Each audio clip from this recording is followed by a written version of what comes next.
Hello friends, welcome to உண்மையும் பொய்மையும். நாம் இன்றைக்கு எடுத்துக்கொண்ட பேசுபொருள், நேபாளில் திடீர்னு வந்த அந்த காட்டாற்று வெள்ளத்தினால பல நூறு மக்கள் உயிரிழந்திருக்காங்க. பல நூறு மக்களை இன்னும் காணவில்லை. இந்த துயர சம்பவம் நேபாளில் மட்டும் அதிர்வலைகள் ஏற்படுத்தாமல் அது ஒரு பெரிய சுற்றுலாத்தலமாக இருக்கிறதுனால பல இந்தியர்களும் அதில் மாட்டி என்ன ஆனாங்கன்னு தெரியாத ஒரு சூழ்நிலை இருக்கின்றது. உலக நாட்டிலையும் பல மக்கள் மாட்டியிருக்கிறாங்க அப்படின்னு ஒரு தகவலும் நமக்கு வருது. அப்ப நேபாளம் என்பது இமயமலையின் மடியில் அமைந்த ஒரு நாடு. ஏன் இந்த மாதிரி சம்பவங்கள்லாம் நடக்குது, நடந்தது என்ன சம்பவங்கிறது நம்ம முதல்ல தெரிஞ்சுக்கணும். அதாவது இதெல்லாம் தவறான சொன்னாங்க, கிளேசியல் லேக் பர்ஸ்ட்னு சொல்லுவாங்க. அதாவது பனிப்பாறை உருகி உருகி தண்ணி வரல அப்படியே ஒரு கோலம் மாதிரி கெட்டி கிடக்கும். திடீர்னு அது வெடிச்சு தண்ணி வெளியில வந்து சேதம் ஏற்படுத்தும். அப்படிப்பட்ட ஒரு நிகழ்வு தான் இதுன்னு நிறைய பேர் நினைச்சுக்கிட்டு இருக்காங்க. ஆனால் அப்படிப்பட்ட ஒரு நிகழ்வு இல்லை. இது ஒரு காட்டாற்று வெள்ளம் சொல்லுவோம் இல்லையா, ஃபிளாஷ் ஃபிளட், அப்படி நடந்த ஒரு சம்பவம். கடல் மட்டத்திலிருந்து 5200 மீட்டர் உயரத்துல ஒரு மிகப்பெரிய பனிப்பாறை உடஞ்சு அப்படியே சறுக்கிக்கிட்டே வந்து தன் வழியில் உள்ள எல்லா மரத்தையும் குப்பை எல்லாத்தையும் கம்ப்ளீட்டா வாரி கலப்பிட்டு தன் வந்து லெண்டே கோலாங்கிற நதியை கம்ப்ளீட்டாக அடைச்சிருது. அடைக்கும் போது என்ன ஆகுதுன்னா, டேம் மாதிரி அது செயல்பட்டு பின்னால தண்ணி சேர்ந்துகிட்டே இருக்கு. சேர்ந்து கம்ப்ளீட்டா அந்த பாதையை அதை அடைச்சிருது. அந்த தண்ணி குவிந்த தண்ணீரோட அழுத்தம் தாங்க டபால்னு உடஞ்சி அது பீச் வர்றதுல காற்றாற்று வெள்ளம் மிகப்பெரிய லெவல்ல காற்றாற்று வெள்ளம் வந்திருக்கு. 7 முதல் 9 மீட்டர் வரைக்கும் எல்லா இடத்துலயும் தண்ணீர் உயர்ந்ததா சொல்றாங்க. அப்ப அப்படிப்பட்ட காற்றாற்று வெள்ளத்திற்கு காரணம் அந்த பனிப்பாறை வலிக்கு வந்து அந்த நதியை அடைச்சு அதற்கு பின்னால் தண்ணி சேர்ந்து குவிந்து அது திடீர்னு வெடிச்சு சதறி வந்ததுனாலதான் இந்த ஒரு பேரிழப்பு ஏற்பட்டிருக்கு. அப்ப இதை நம்மளால ப்ரெடிக்ட் பண்ண முடியுமா? முன்னாலே ப்ரெடிக்ட் பண்ணணும்னா நிச்சயமாக முடியாது. ஓரளவுக்கு அவலாஞ்சு அந்த பனிப்பாறை சரி அவலாஞ்சு அதெல்லாம் ஓரளவுக்கு ப்ரெடிக்ட் பண்ணலாம். ரொம்ப பெரிய லெவல்ல ப்ரெடிக்ட் பண்ணலாம். இவ்வளவு பெரிய சம்பவம் நடக்கும்னு யாருக்குமே தெரியாது. அதனால யாரையுமே குற்றச்சாட்டு நம்ம சொல்ல முடியாது. ஆனா இதை பத்தி பார்க்கும்போது இமயமலையில் இப்படி சம்பவங்கள் நடந்து கொண்டே இருக்க மிகப்பெரிய வாய்ப்பு இருக்கு. இது ஒரு வித்தியாசமான சம்பவம். பனிப்பாறை முழுசாக உடஞ்சு விழுந்து நடந்த சம்பவம்.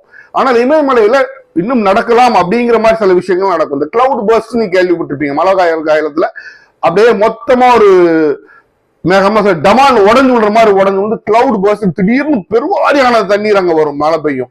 அப்ப அங்க நிறைய பேர் இறக்குறது இமயமலையில ஒரு சாதாரண விஷயம். இது வருடம் நடக்கக்கூடிய விஷயம். இது எல்லாத்துக்கும் மேல காத்து கொண்டிருக்கின்ற அபாயம் அப்படின்னு சொல்றாங்க. இமயமலையில என்னன்னா கிளேசியல் லேக்ஸ் அப்படின்னு சொல்றாங்க. அதாவது பனி உருகுது பாருங்க. இந்த பனி உருகி அங்கங்க பெரிய பெரிய குளங்களாக பெரிய லேக்குகளாக குளங்களாக ஏரிகளாக அப்படியே அது கெட்டி கிடக்குது. அத சின்ன பாறைகள், இமயமலை நீங்க நல்லா புரிஞ்சுக்கணும், ஒரு சின்ன பாறைகள் அடைச்சிருக்குது. இது எந்த நேரமும் வெடிச்சு வெளியில வந்து திருப்பி இதே மாதிரி பிளாஷ் ஃபிளட்ஸ் ஏற்படலாம். இமயமலையில் இதுக்குள்ள வாய்ப்புகள் என்றைக்குமே அதிகம். அதுக்கு பேரு கிளேசியல் லேக் அவுட் பர்ஸ்ட் ஃபிளட்னு சொல்லுவாங்க. அதாவது இந்த கிளேசியர் லேக் உடைந்து வரக்கூடிய இந்த பிளட் இதனாலேயே மிகப்பெரிய பாதிப்பு ஏற்படலாம். அப்படி கிட்டத்தட்ட ஒரு 25,000 லேக் வந்து இமயமலையில இருக்குது அப்படின்னு சொல்றாங்க. பல நாடுகள் இமயமலை ஹிந்து குஷ்ன்னு சொல்லுவாங்க இல்லையா, பாகிஸ்தான் ஆப்கானிஸ்தான்ல அதுக்கு பேர் ஹிந்து குஷ். இந்த இமயமலைங்கிற தொடர்ல எல்லா நாடுகளும் சேர்த்து 25,000 இதே போல் கிளேசியர் லேக்ஸ் இருக்குன்னு சொல்றாங்க. அதுல அபாயகரமான லேக்ஸ் பலது இருக்கு அப்படின்றாங்க. இதெல்லாம் மானிட்டர் பண்ணிட்டே இருக்கணும். ஏன் இமயமலையில இது ஒரு வருத்தப்படக்கூடிய ஒரு விஷயம் அப்படின்னா, இமயமலை என்பது நம்ம எல்லாரும் படிச்சிருப்போம், யங் ஃபோல்ட் மவுண்டன்ஸ், இளம் மடிப்பு மலைகள்னு சொல்லுவாங்க. நம்ம பாக்குறோம்ல, மேற்கு தொடர்ச்சி மலை, வெஸ்டர்ன் காட்ஸ் மாதிரி அதெல்லாம் முழுமையான நிறைவடைந்த முழுமையான முழுமையாக உருவான மலைகள். அதோட ஃபார்மேஷன் முடிஞ்சிருச்சாங்க. ரொம்ப ஹார்டான மலை நம்ம வெஸ்டர்ன் காட்ஸ், ஈஸ்டர்ன் காட்ஸ், மேற்கு தொடர்ச்சி, கிழக்கு தொடர்ச்சி மலைகள். ஆனால் இமயமலை யங் ஃபோல்ட் மவுண்டன்ஸ் இன்னும் ஃபார்ம் ஆகிக்கிட்டே இருக்கு. அதுல அந்த ஸ்ட்ரென்த், அந்த டியூரபிலிட்டி கிடையாது. நீங்க இந்த தண்ணி அடிச்சு வரும்போது பாத்தீங்கன்னா சரளை கல்கள் மாதிரி அப்படி சின்ன ராக்ஸா இருக்கும். அதே நீங்க வெஸ்டர்ன் காட்ஸை பாத்தீங்கன்னா ஒரு உறுதித்தன்மை, அந்த உறுதித்தன்மை இமயமலை கிடையாது. அப்படிப்பட்ட அந்த மலையில இப்படிலாம் நடக்கும்போது அந்த தண்ணீரை அந்த பிடித்து கொண்டு இருக்கிற பாறைகளுக்கும் அந்த ஸ்ட்ரென்த் இருக்காது. அப்ப திருப்பி இந்த மாதிரி கிளேசியல் அவுட் பர்ஸ்ட் வந்தாலும் அந்த பெரிய இழப்பு ஏற்படக்கூடிய ஒரு மிகப்பெரிய வாய்ப்பு இருக்கு. அப்ப 3 இப்ப வந்து பிளாஷ் ஃபிளட்ஸ், காட்டாற்று வெள்ளம், கிளவுட் பர்ஸ்ட் பார்த்தோம். 3வது இந்த கிளேசியல் அவுட் பர்ஸ்ட் இதுவரைக்கும் நடக்கலாம். மிகப்பெரிய கிளேசியர் லேக் எல்லாம் மேல இருக்கு. அதெல்லாம் உடஞ்சு விழுந்ததுன்னா என்ன ஆகும் யாருக்கும் தெரியாது. எவ்வளவு இது ஏற்படும் யாருக்குமே தெரியாது.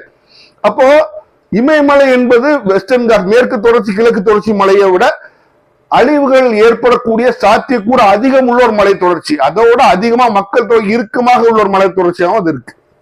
அப்ப இந்த 3 விஷயத்தையும் நம்ம பார்த்துட்டோம். அப்ப இதோட முடிஞ்சாலும் இன்னொரு பெரிய மைனஸ் இமயமலைக்கு இருக்கு. என்ன அப்படின்னா சீஸ்மிக் ஃபால்ட் லைன் சொல்லுவாங்க. அதாவது நிலநடுக்கம் அதிகம் ஏற்படக்கூடிய ஒரு பகுதியில் இருக்கு இமயமலை. இமயமலை பெல்ட் இருக்கு, அந்த பெல்ட்ல எப்போனாலும் நிலநடுக்கம் ஏற்படலாம்ங்கிற சூழ்நிலை பெல்ட் ஜோன் பிரிப்பாங்க. ஹைலி சீஸ்மிக் ஆக்டிவிட்டி ஜோன் சொல்லுவாங்க. அந்த ஜோன்ல இமயமலை இருக்கு.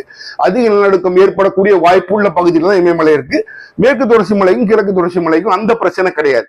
அப்போ நிலநடுக்கம் மூலமாகவும் இதே மாதிரி அந்த இப்ப நாளைக்கு ஒரு சின்ன நிலநடுக்கம் வந்து கிளேசியல் டேக்ஸ் உடையலாம். அப்ப அதுவும் இந்த மாதிரி விஷயம், ஒரு டேம் உடையலாம். அப்ப அதுவும் இந்த மாதிரி நீர்ப்பெருக்கு ஏற்பட்டு உயிரிழப்பு ஏற்படுறதுக்குரிய காரணமாக அமையக்கூடும். அதற்கான வாய்ப்பு இருக்கு.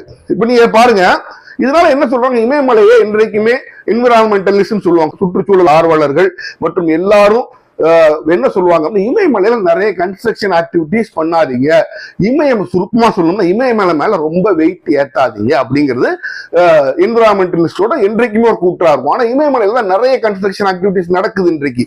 நாம அதான் பார்க்கிறோம். பாருங்க, வெஸ்டர்ன் காட்ஸ்ல நீங்க பாத்தீங்கன்னா மேற்கு தொடர்ச்சி மலையில் இப்ப கூட மூணாறுல வந்து லேண்ட் ஸ்லைட் நடக்கும். மண்ணு சரிஞ்சு விழுந்து ஒரு இடத்த அடைக்கும். ஆனா மலை உடைஞ்சு விழுறதுங்கிறது, ஒரு லூஸ் பாறை இருந்ததுன்னா மண்ணோட சேர்ந்து உருண்டு வரும், அவ்வளவுதான். மலை உடைந்து விழுந்தது அப்படிங்கிறது வந்து நம்ம மேற்கு தொடர்ச்சி மலையில வந்து ரொம்ப நடக்காது.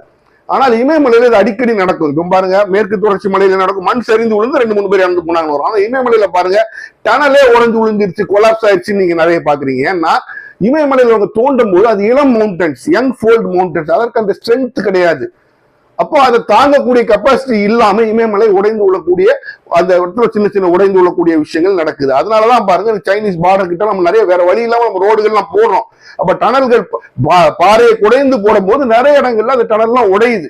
அதற்கான காரணம் என்னன்னா, இமயமலைக்கு அதை தாங்கி கொள்ளக்கூடிய கெப்பாசிட்டி கிடையாது. It is an young fold mountain, இளம் மடிப்பு மலை. அப்ப என்ன செய்யணும் அப்படின்னா, வளர்ச்சி ஒரு பக்கம், அந்த மலையை பாதுகாக்கக்கூடிய ஒரு பக்கம், எல்லாத்தையும் நம்ம பார்த்து தான் செய்யணும். இன்றைக்கு உத்தராகண்ட்ல நிறைய இடங்கள்ல போனீங்கன்னா நிறைய இடங்கள்ல பள்ளமாகுது, தர உள் வாங்குது அப்படின்னு சொல்ற அளவுக்கு, நிறைய இடங்கள்ல வாழ முடியலன்னு சொல்ற அளவுக்கு பில்டிங் எல்லாம் கீழே போகுது. காரணம் என்னன்னா, அந்த வெயிட் அந்த மலையால தாங்க முடியவில்லை. அப்ப என்ன செய்ய முடியும் இதற்கு? இந்த இயற்கை உபாதைகளோடு தான் அங்குள்ளவங்க வாழ வேண்டிய கட்டாயத்தில் இருக்கிறார்கள். அப்ப அவர்களோட வாழ்க்கையை பாதுகாக்க வேண்டிய கடமை அந்தந்த நாட்டு அரசுகளுக்கு இருக்கின்றது. இப்ப நேபாள அரசுக்கு இருக்கு, இந்திய அரசுக்கு இருக்கு. அப்ப இமயமலை இப்படிதான் இருக்கும், அதை நீங்களும் நானும் மாற்ற முடியாது. அதன் மேல் என்னெல்லாம் செய்யலாம், இதெல்லாம் செய்யக்கூடாதுன்னு இவங்க வரையறுக்க வேண்டும். அப்படி செய்தால்தான் உண்டு. இதுல என்ன அப்படின்னா, மேற்கு தொடர்ச்சி மலை கிழக்கு தொடர்ச்சி மலை ஸ்ட்ராங்கா இருந்தா அதுல தொடங்குகின்ற நதிகளை விட பலாயிரம் மடங்கு அதிக சக்தி உள்ள நதிகள் வந்து இமயமலையில தொடங்குது. மழையும் வீக்கு வரக்கூடிய தண்ணியும் ரொம்ப ஹெவியா இருக்கக்கூடிய ஒரு வாய்ப்பு இருக்கும் போது நாம தான் இயற்கைக்கு ஒன்றி வாழ்ந்து கொள்ள வேண்டும். அப்ப ஒன்றி வாழ்றதுன்னா என்ன, அங்களோட டெவலப்மெண்டல் ஆக்டிவிட்டிஸை நீங்க குறைச்சுதான் ஆகணும். அங்க மலையை குறையிறது நீங்க குறைச்சுதான் ஆகணும். ஏன்னா அது இதுக்காக மட்டும் இல்ல, அது ஆல்ரெடி ஒரு சீஸ்மிக் ஆக்டிவ் ஜோன்ல இருக்கு, மழை நிலநடுக்கம் அதிகம் உள்ள ஒரு பகுதியில் இருக்கு. அப்ப நம்ம என்ன செய்யலாம் அப்படின்னா, வளர்ச்சிகளை அளவுக்கு அதிகமாக அங்க கொண்டு செல்லக்கூடாது. இதற்கு முன்னால் இமயமலையில இருந்தவங்க இயற்கையோட ஒன்றி வாழ்ந்த சமூகங்கள் தான் அங்க இருந்தாங்க. இன்றைக்கு எல்லாரும் போய் அங்க தங்கும் போது அதுக்கு ஏதோ பல மடங்கு எல்லா நகரங்களும் எல்லா கிராமங்களும் அங்கு வளர்ந்ததுனால அதை இமயமலையாய் தாங்க முடியவில்லை. இமயமலை கதறுகின்றது. அதன் கதறலைத்தான் அது பலவாறு வெளிப்படுத்துகின்றது.